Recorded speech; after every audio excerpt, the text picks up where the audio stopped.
Ainda em pé, abra sua Bíblia no livro do profeta Isaías, capítulo 53. Livro do profeta Isaías, capítulo 53, apenas o primeiro versículo para a nossa meditação. Mas deixa sua Bíblia aberta, porque nós também vamos recorrer a esse texto algumas vezes. Isaías, capítulo 53, versículo 1. Palavra do Senhor que nos diz: quem creu em nossa pregação e a quem foi revelado o braço do Senhor? Quem creu em nossa pregação e a quem foi revelado o braço do Senhor?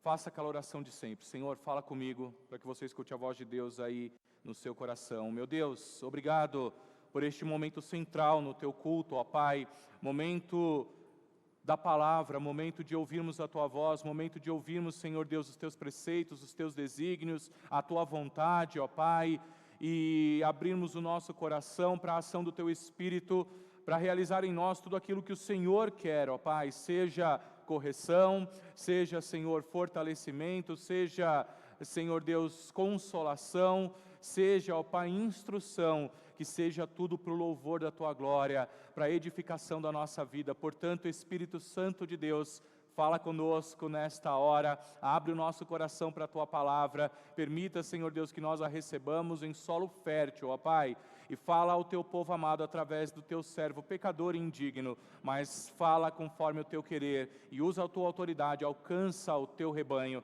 em nome de Jesus, nós oramos e nós agradecemos. Quem crê diz amém. Louvado seja o nosso Deus, você pode se assentar.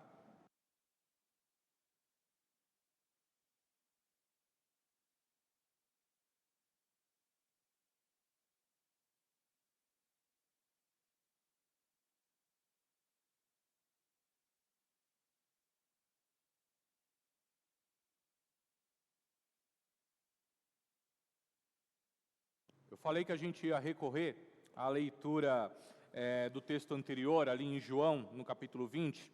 Se os irmãos prestaram atenção, aquela porção de texto do Evangelho de João narra a primeira aparição de Jesus após a sua ressurreição aos discípulos, né? E também narra a passagem em que Tomé duvidava da aparição de Jesus e ele pediu provas para que ele pudesse crer que Jesus apareceu, que Jesus estava ali com eles.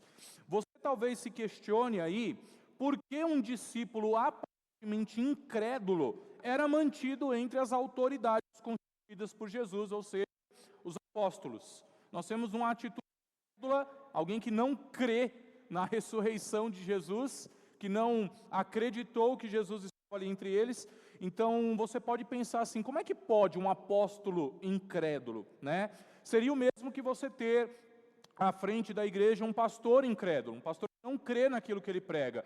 Líderes incrédulos, então, guiando e dirigindo a igreja. Entretanto, irmãos, o evangelista João deixa claro aqui ao final dessa passagem que o objetivo de ter relatado essas aparições milagrosas de Jesus era para que todos crescem que Jesus era o Filho de Deus, que Jesus era de fato Cristo. E Tomé foi mantido como apóstolo porque, apesar dessa falha que foi apontada pelo próprio Senhor, você se lembra lá, o versículo 27 de João 20, né, que Jesus fala assim para ele: não seja incrédulo, crê, seja crente. Jesus aponta o erro, Jesus aponta a falha e exorta ele a ser diferente, admoesta ele a ser diferente. Então, Tomé representa aqui a reação humana, a reação carnal, a reação natural do ser humano em relação ao sobrenatural de Deus. É bem provável, irmãos e irmãs, que nós, na mesma condição de Tomé, não faríamos diferente. E nós também duvidaríamos, porque não é lógico que alguém ressuscite dos mortos. Não é lógico que alguém apareça com as portas trancadas. Os irmãos perceberam lá naquela leitura, então, as portas estavam trancadas. Jesus atravessou a porta, atravessou as paredes e apareceu ali nos discípulos. Então, se nós não víssemos, provavelmente nós também teríamos a mesma atitude de Tomé. Apesar disso, Jesus tem poder para fazer um descrente crer. Jesus tem poder para fazer um incrédulo acreditar naquilo que é impossível. E eu tenho certeza de que Tomé passou a ser crente a partir daquele momento. Até a ressurreição de Jesus, muitas coisas que Jesus falou não faziam sentido para os discípulos. Eles não acreditavam direito, eles não sabiam direito no que acreditar. A partir da ressurreição do Senhor Jesus, os olhos foram abertos, as vendas caíram, as escamas dos olhos caíram, e eles puderam se tornar crentes a partir de então. Pensando em tudo isso, irmãos, eu meditei que nós vivemos na era e na hora da incredulidade nesse mundo. E nós precisamos nos cuidar a fim de que essa incredulidade dominante no nosso coração, em nós, no nosso meio, ao nosso redor.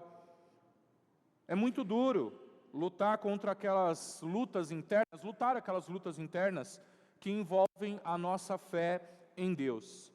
E talvez você esteja passando por isso e você não quer ser um incrédulo. Você não quer que a incredulidade tome conta do seu coração. Então essa mensagem é para você. Isaías, aqui no capítulo 53, já começa sugerindo que a incredulidade é a resposta natural do ser humano à palavra de Deus. E, portanto, ao Evangelho. Aqui ele não está falando do Evangelho, mas aponta para o Evangelho. Então a incredulidade é uma resposta natural. O motivo pelo qual nós precisamos de um Salvador é porque a natureza humana naturalmente não crê em Deus. Naturalmente ela se afasta de Deus. E isso serve só para aqueles que não conhecem a Jesus. Mesmo entre os discípulos, mesmo entre os seguidores, a incredulidade pode ser uma realidade. Já falei aqui para os irmãos que muitas pessoas seguem Jesus por outros motivos, por outras razões. A incredulidade pode fazer parte desses seguidores de Jesus. E a vinda de Jesus ao mundo, se os irmãos se lembram bem, ela foi anunciada de uma forma toda diferente, de uma forma toda especial. Vieram anjos anunciar a chegada do Senhor Jesus. Vieram anjos anunciar as boas novas de alegria. Quem se lembra lá, os pastores que guardavam seus rebanhos na noite. Os anjos que vieram então anunciar a gravidez de Isabel, falando sobre o primo de Jesus, aquele que ia preparar o caminho, o profeta, e depois aquele que chegou a Maria para anunciar então a chegada do Salvador. Então, era esperado que por causa dessas manifestações milagrosas de Deus, anunciar o Senhor Jesus, que todos ali abraçassem essa notícia com alegria. Era de se pensar que fosse assim, mas não foi. Ao redor do mundo, em toda a cultura, a resposta dominante ao Evangelho, às boas novas de salvação, é a resposta da incredulidade. E contra isso nós lutamos, irmãos. Se você já teve essa experiência, ou não teve, você pode ficar sabendo, quando um jovem universitário, por exemplo, prega aos seus colegas, ali no ambiente acadêmico, quando um evangelista, quando um líder, quando um missionário, quando uma pessoa que quer se envolver e quer abrir um trabalho num lugar onde não quer ir, essas pessoas têm que enfrentar a incredulidade do coração humano. Quando os missionários aparecem ali, naquelas regiões onde o evangelho é perseguido, os evangélicos são perseguidos, então eles podem constatar a incredulidade do coração das pessoas.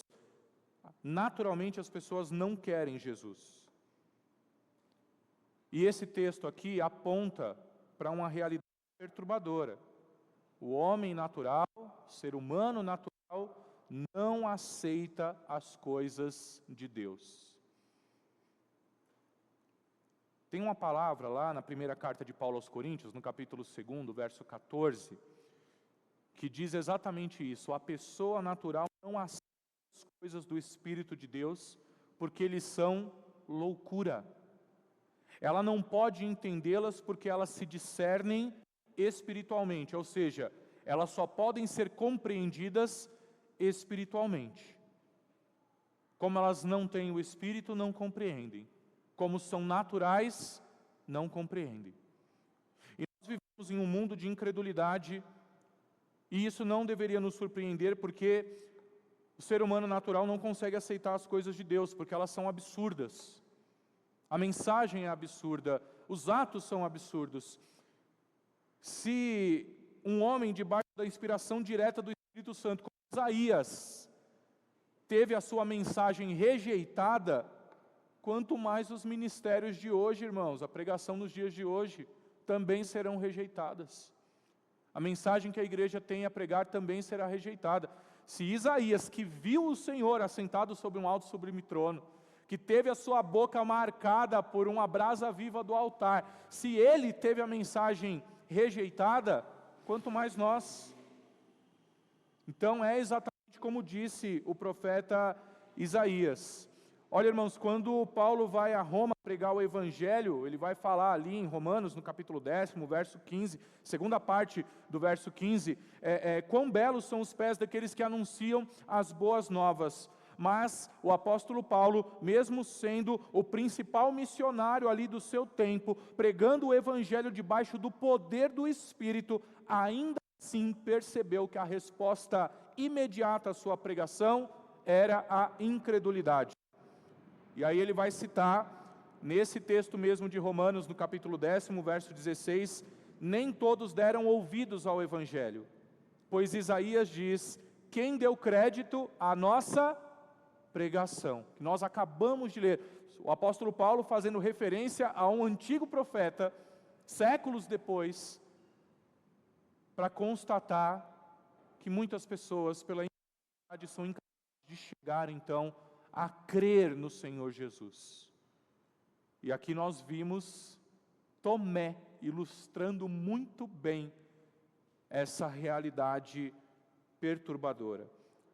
Até mesmo Jesus, João, se você depois procurar ali, ele vai dizer que mesmo tendo feito tantos sinais, muitas pessoas não creram nele. E isso aconteceu para que se cumprisse o que o profeta havia dito.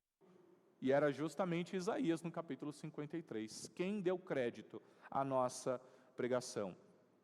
Os irmãos aqui que ninguém poderia ter ouvido de forma mais convincente do que aqueles que ouviram Isaías.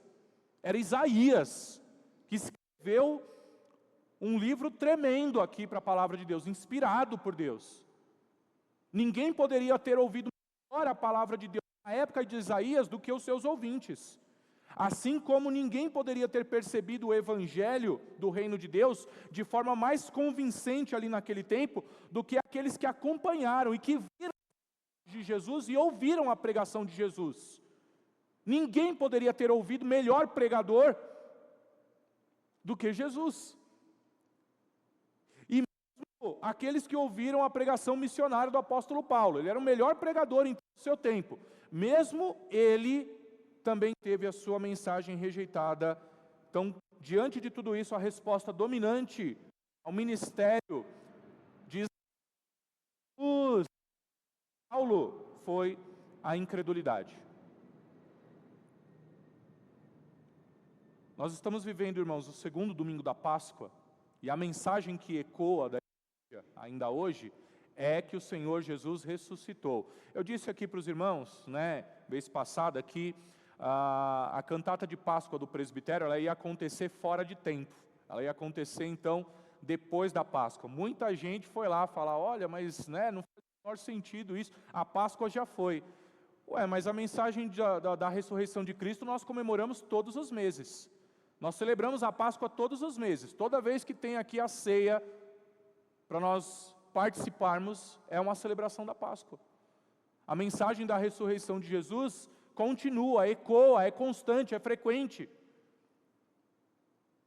E é um prazer ainda continuar proclamando essa palavra. É isso que nós estamos fazendo hoje, mas nós já estamos sabendo das dificuldades que nós enfrentamos quando nós continuamos a proclamar que Jesus ressuscitou. Muitos não acreditam. E eu quero lembrar você de uma coisa: a incredulidade é ofensiva a Deus. A incredulidade é ofensiva a Deus. Lá em Apocalipse, no capítulo 21, o verso 8, tem umas situações que vão falar a respeito daqueles que vão para a segunda morte. Quanto aos covardes, incrédulos, abomináveis, homicidas, adúlteros, feiticeiros, idólatras e todos os mentirosos, a sua parte será no lago ardente de fogo e enxofre, que é a segunda morte. Irmãos, quando eu disse que a incredulidade de Tomé representa uma reação natural da humanidade diante do sobrenatural de Deus, eu não disse que isso é algo bom. Eu não disse que isso é algo aceitável. Eu não disse que a gente pode viver uma situação dessa e continuar desse jeito. Se Tomé permanecesse na incredulidade, certamente ele não estaria no grupo dos apóstolos de Jesus. Deus mudou o coração dele conforme a ordem de Jesus. Lá no versículo 27 de João 20. Não seja incrédulo, mas crente. Creia. A grande verdade é que aqueles que permanecerem na incredulidade estarão perdidos para sempre, irmãos. Assim, não importa o quão perfeita seja a conduta, o incrédulo não herda o reino de Deus, porque a incredulidade é ofensiva a Deus, fere o caráter de Deus. Lá na primeira carta de João, no capítulo 5, a gente vê que quem não crê no testemunho do Filho, torna o próprio Deus um mentiroso. Quem não crê na palavra de Jesus, não crê no testemunho de Deus, e não crê no testemunho que Deus dá ao seu Filho. Portanto, faz de Deus um mentiroso. Aquele que não crê, em outras palavras, diz: não creio porque eu acho que essa mensagem é mentira. E faz de Deus um mentiroso. Sendo assim, a incredulidade é ofensiva para Deus, porque ela desafia o mandamento de Deus por meio do Evangelho. O seu mandamento é esse, que creiamos no nome do seu Filho Jesus, e amemos uns aos outros, assim como Ele ordenou. Isso também está lá na primeira carta de João. Quero dizer para você que a incredulidade também não muda o caráter de Deus, porque a incredulidade manterá milhões de pessoas fora da eternidade redimida com o Senhor. É muito curioso, irmãos, como ninguém pensa na incredulidade quando nós falamos da palavra pecado, quando nós falamos de pecado. Quando a palavra pecado é mencionada, talvez abra uma lista aí na sua mente, e aí o pecado vai apontar para pecados sexuais, para crimes tipificados aí nas leis, para heresias, para desavenças, para mentiras. Enfim, a incredulidade é pecado também. E, portanto, vai manter pessoas fora dos céus. Talvez mais do que os homicídios, talvez mais do que os adultérios, por exemplo. Porque nenhum veneno é mais mortal do que a incredulidade. Você sabia que o mentiroso, ele pode crer e parar de mentir, ter o seu coração mudado. O adúltero pode se arrepender da sua prática e vai arcar com as consequências, mas ele pode se arrepender e ser transformado. O homicida pode se arrepender do seu crime e vai cumprir a sua pena, mas ele pode se arrepender do seu crime e ser transformado pelo Senhor Jesus. Agora, aquele que se mantém incrédulo, esse não vai chegar ao reino dos céus, a não ser que ele creia. Mas se ele se mantiver incrédulo, se ele não entregar a sua vida sem reservas, sem dúvidas, sem que ele se torne um crente genuíno, ele vai permanecer para fora. A palavra de Deus nos afirma que sem fé é impossível agradar a quem? A mim? A você? Sem fé é impossível agradar a Deus. Portanto, não importa o quão intensamente alguém habite na incredulidade, isso não mudará nada a respeito de Deus. Ele vai cumprir tudo o que ele falou na sua palavra. E Isaías 53 começa perguntando: quem deu crédito à nossa pregação?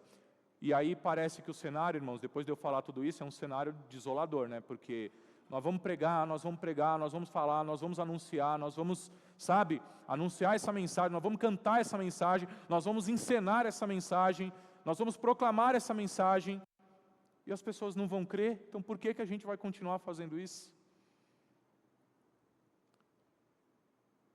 Então Isaías, ele começa perguntando, quem creu em nossa pregação? Mas ele termina no fim dizendo que o servo de Deus, o servo sofredor, ele vai triunfar. Lá no versículo 10º, versículo 11 também, de Isaías 53, todavia o Senhor agradou esmagá-lo, fazendo-o sofrer, e quando ele der a sua alma como oferta pelo pecado, verá a sua posteridade, prolongará os seus dias, e a vontade do Senhor prosperará nas suas mãos. Ele verá o fruto do trabalho de sua alma e ficará satisfeito. O meu servo, o justo, com o seu justificará a muitos, porque as iniquidades deles levará sobre si.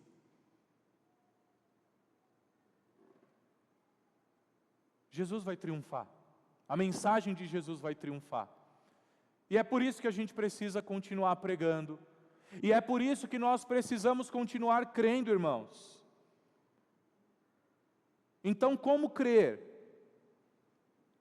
Irmãos, olha só, de tempos em tempos a nossa fé é provada. Grandes acontecimentos aí no mundo podem nos colocar ali num estado de dúvida a respeito da nossa fé. Pode ser que isso seja uma coisa muito pessoal, pode ser que num dado momento da vida você enfrente aí uma doença grave, você enfrente ali uma condição de saúde devastadora. Pode ser que você enfrente daqui a algum tempo uma situação de escassez tremenda. Pode ser que você sofra feridas por causa de outras pessoas, e todas essas situações te façam duvidar ali da bênção e da companhia de Deus sobre a tua vida. A fé pode ser abalada de alguma forma. Pode ser que a situação seja mais geral, pode ser que se levante uma nova pandemia. Irmãos, se lembram do que nós recentemente vivemos no ano de 2020, 2021, e uma nova pandemia, talvez mais agressiva, talvez mais devastadora do que foi essa última, pode fazer os crentes perguntarem, onde está Deus? Talvez você veja se levantar conflitos ali no mundo, guerras, grande fome no mundo, as pessoas no mundo todo começam a passar necessidade, e tudo isso talvez faça você questionar sobre onde está Deus. Talvez nós soframos abalos, irmãos, internos, mal entendidos que geram discórdia, corrupção, politicagem, desprezo, ódio velado dentro da igreja, ódio velado e não velado, perseguições. E contrariando o hino do amor que está lá na 1 Coríntios, a primeira carta de Paulo aos Coríntios, no capítulo 13, pode ser que a gente sofra com pessoas que se alegram do mal, mas não se alegram do bem. Lá esse hino fala que o amor não se alegra com o mal. E pode ser que tenha muita gente se alegrando com o mal. Pode ser que todas essas coisas te façam questionar aí onde está Deus. Não vale a pena Cristo, não vale a pena servi-lo, não vale a pena servir em uma das suas igrejas, servir no seu ministério, não vale a pena levar essa palavra adiante. Como é que nós podemos ter fé em Cristo e crer que Ele é capaz de mudar as circunstâncias da nossa vida, capaz de transformar o nosso coração? Como crer que Ele é capaz de trazer redenção para o coração pecador? A resposta também está numa pergunta aqui no versículo 1 de Isaías 53, olha lá. E a quem foi revelado o braço do Senhor? A quem foi revelado o braço do Senhor? Então, quem creu na nossa pregação? E a quem foi revelado o braço do Senhor? Porque a quem foi revelado o braço do Senhor, esses creem. Porque o Senhor se revelou a cada um deles. Nós precisamos entender que a fé é formada em nós pelo braço do Senhor. É Ele quem trabalha em prol do seu povo. É o braço dele que nos ajuda a crer na sua obra.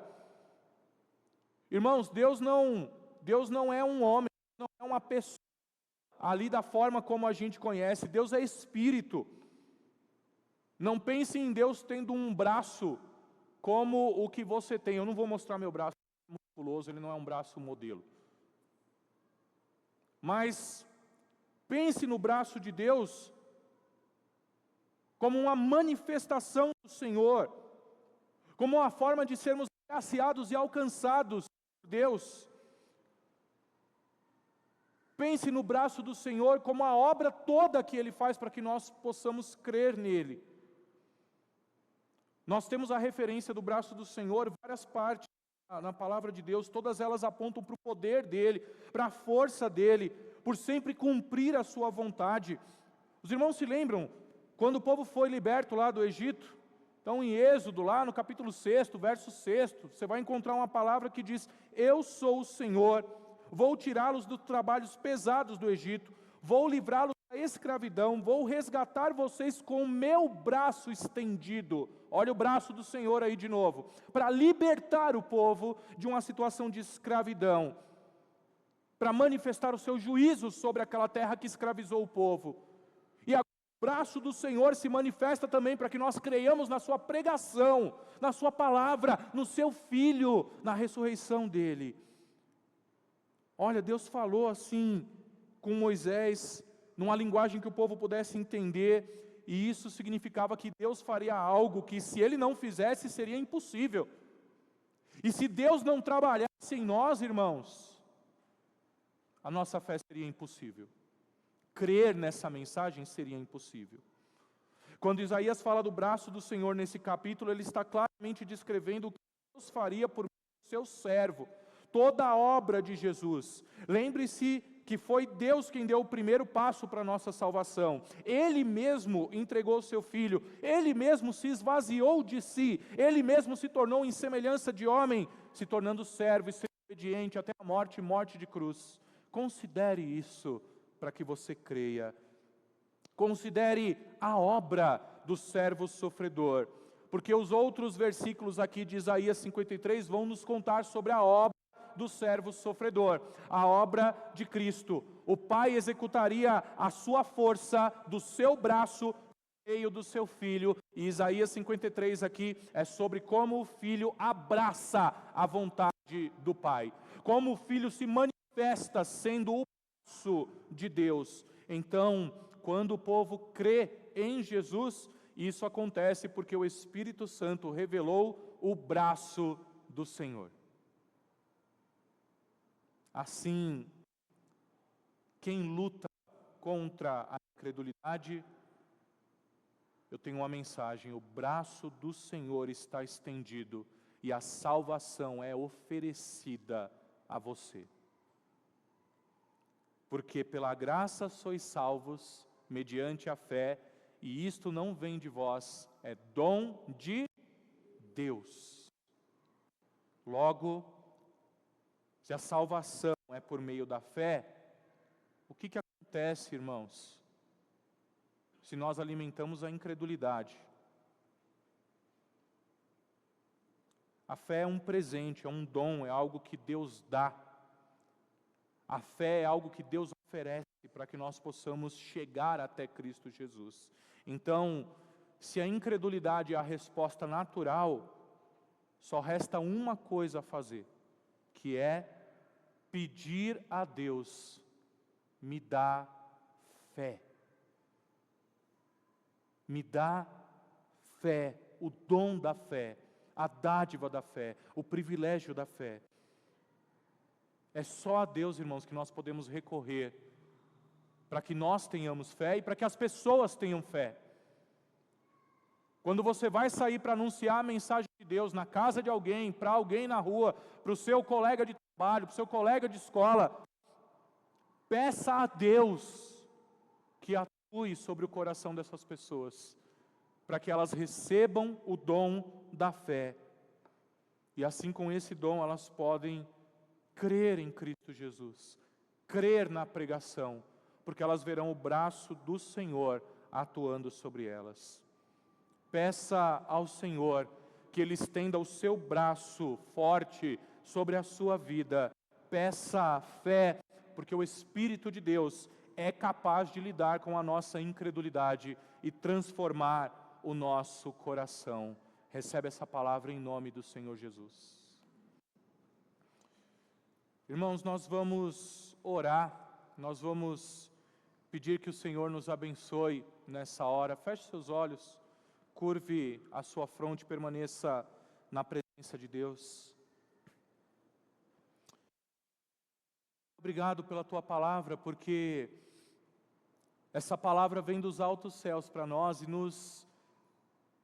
ela nos mostra, Pai, quantas dificuldades enfrentamos, ó Deus, nas lutas internas do nosso coração, e quantas dificuldades, Senhor Deus, enfrentamos ao levar a Tua palavra para as pessoas que não Te conhecem. Quantas dificuldades podemos enfrentar mesmo em meio, ó Pai, àqueles que Te seguem, Senhor Deus, porque não creem sem reservas. Meu Deus, em nome do Senhor Jesus, permita que cada um de nós perceba o braço do Senhor em nossas vidas.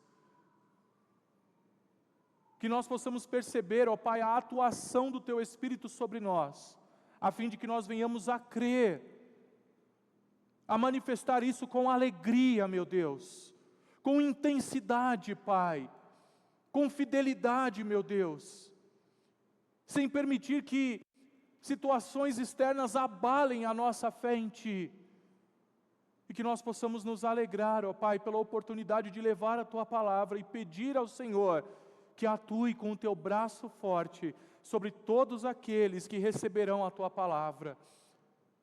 Nos ajuda, Pai, nos exorta, nos incentiva, para que a Tua igreja jamais desista da Tua palavra, jamais desista, Senhor, da mensagem da cruz, jamais desista de anunciar a ressurreição do Senhor Jesus, jamais desista de anunciar que a salvação para aqueles que estão perdidos, ó Deus. Obrigado por esse ministério, obrigado por nos tornar, ó Pai, parte do ministério da reconciliação. Agora atua, meu Deus, com o Teu braço forte, e supre a necessidade de fé do Teu povo e a necessidade de todos aqueles que ouvirão a Tua palavra. Nos usa, Senhor, como instrumentos nas Tuas mãos. Em nome de Jesus, nós oramos e nós agradecemos. Amém. Louvado seja o nosso Deus. Vamos ouvir as nossas crianças.